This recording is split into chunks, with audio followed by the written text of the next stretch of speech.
दोस्तों, आज के इस वीडियो में मैं बताने जा रहा हूँ कुछ ऐसे प्रश्नों के जवाब जिन पर हर कोई व्यक्ति बात नहीं करता।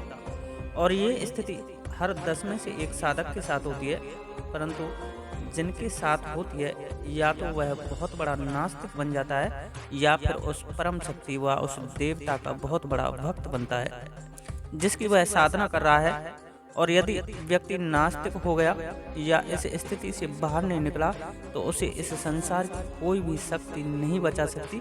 मेरा मतलब है कि उसके नसीब में सिर्फ दुर्भाग्य के अलावा कुछ प्राप्त नहीं होगा। उसका जीवन तमाम कष्टों से घिरा रहेगा और मरने के बाद भी उसको सद्गति नहीं मिलेगी। तो क्या है वो बातें, आइए जानते हैं इनके बारे में। इसलिए दोस्तों, एक एक शब्द को ध्यान से सुनना और पहली बार चैनल पर आए हो तो गद्दी के सेवादार चैनल को सब्सक्राइब जरूर कर लेना। दोस्तों, कई भाइयों के साथ ऐसा होता है कि जब भी वो पाठ, पूजा, आराधना, उपासना करते हैं तो उनके मन में देवी देवताओं के प्रति गलत विचार मन में आते हैं। जैसे उनको लगता है कि मैं देवी के मुंह में अपना लिंग प्रवेश करा रहा हूँ, मैं देवताओं पर पेशाब कर रहा हूँ, मैं उनके साथ संभोग व सहवास कर रहा हूँ। और भी तरह तरह के गलत विचार मन में आते हैं जिनकी वजह से उस साधक का मन आत्मग्लानि में डूब जाता है। वो अपने आप को नीच व दुष्ट समझने लगते हैं और मन ही मन अपने आप को तरह तरह से कोसने लग जाते हैं, जिसकी वजह से मंदिर तो दो, वो अपने घर के मंदिर में भी पूजा नहीं करते, क्योंकि उनको लगता है कि जैसे ही मैं देवी देवताओं का ध्यान लगाऊंगा वैसे ही नकारात्मक विचार मन में आएंगे, जिसकी वजह से हमें उल्टा पाप लगेगा। क्योंकि पूजा एक मानसिक प्रक्रिया है और ऐसा ही सोचकर वो पूजा पाठ करना छोड़ देते हैं। उनको लगता है कि मैं एक पापी व्यक्ति हूँ, मलिन व्यक्ति हूँ, मेरे अंदर कोई दुष्ट आत्मा बैठी हुई है, तभी तो मुझे इतने गंदे विचार आते हैं कि मैं अपनी जगत जननी माँ के प्रति ऐसा सोच रहा हूँ, मैं उस परम पिता के प्रति ऐसा सोच रहा हूँ, मैं तो नरक में जाऊंगा। और ऐसा सोचकर वो पूजा पाठ को छोड़ देते हैं, परंतु उनको ऐसा नहीं करना चाहिए।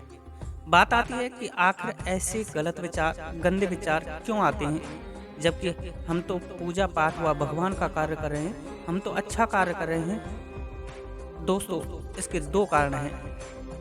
पहला तो यदि हमें गलत दृश्य देखते हैं, जैसे मोबाइल पर गलत मूवियाँ, गलत लोगों की संगत, गलत प्रकार की बातचीत करते हैं, गलत चीज़ों को सुनते हैं, तो वो ही चीज़ें आपका शरीर ग्रहण करने लगता है।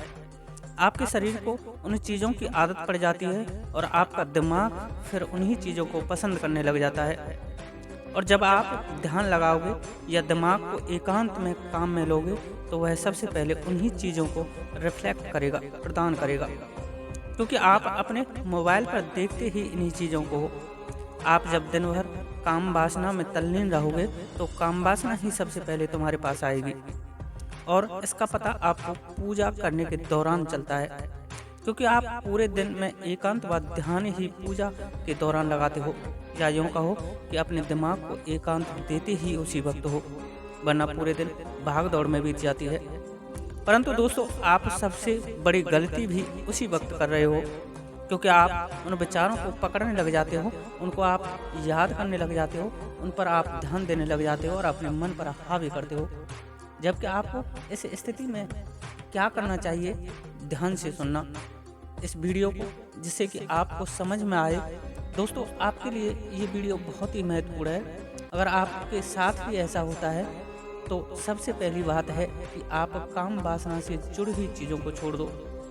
यदि पूजा पाठ, आराधना, उपासना करना चाहते हैं या किसी देवता की, किसी देव तत्व की कृपा पाना चाहते हैं तो आपको गंदे लोगों के साथ रहना, तामसिक भोजन करना, गलत चीज़ों को देखना व गलत चीज़ें सुनना, ये सब छोड़ना होगा। आपको उन चीज़ों को त्याग करके चारित्रिक व मानसिक रूप से खुद को मजबूत करना होगा। दूसरा, गलत विचार जो आ रहे हैं उनको आने दो। वो 2, 4, 10 दिन, 20 दिन आएंगे, उसके बाद स्वतः खत्म हो जाएंगे। आपको उन पर ध्यान नहीं देना है और ना ही उनके बारे में ज़्यादा सोचना है। आपको सिर्फ अपने भजन पर, माला पर, उस मंत्र पर ध्यान देना है जिसका आप जाप कर रहे हो। आप 1-2 माला करोगे तो आपको उबासी, आंसू व गंदे विचार आएंगे। लेकिन जैसे ही आप माला संख्या बढ़ाते हो, 11, 31, 31 व 51 करोगे, धीरे धीरे वो उबासी, आंसू व गलत विचार अपने आप आना बंद हो जाएंगे। दूसरा, आपको आत्मग्लानि करने की कोई आवश्यकता नहीं है, क्योंकि ये सब अधिकांशतः सभी के साथ होता है और फिर आप जानबूझकर थोड़े ऐसा कर रहे हो। ना चाहकर भी ये आपके साथ हो रहा है, तो इसमें आपकी क्या गलती है? फिर भी आप जब पूजा करें तो कुछ समय के लिए माँ के चरणों व भगवान भोलेनाथ के मुख व उनकी आंखों में देखने की कोशिश करें। कुछ ही समय में इस समस्या से आप बाहर निकल जाएंगे। देखिए दोस्तों, संभोग कोई गलत प्रक्रिया या गंदी चीज़ नहीं है।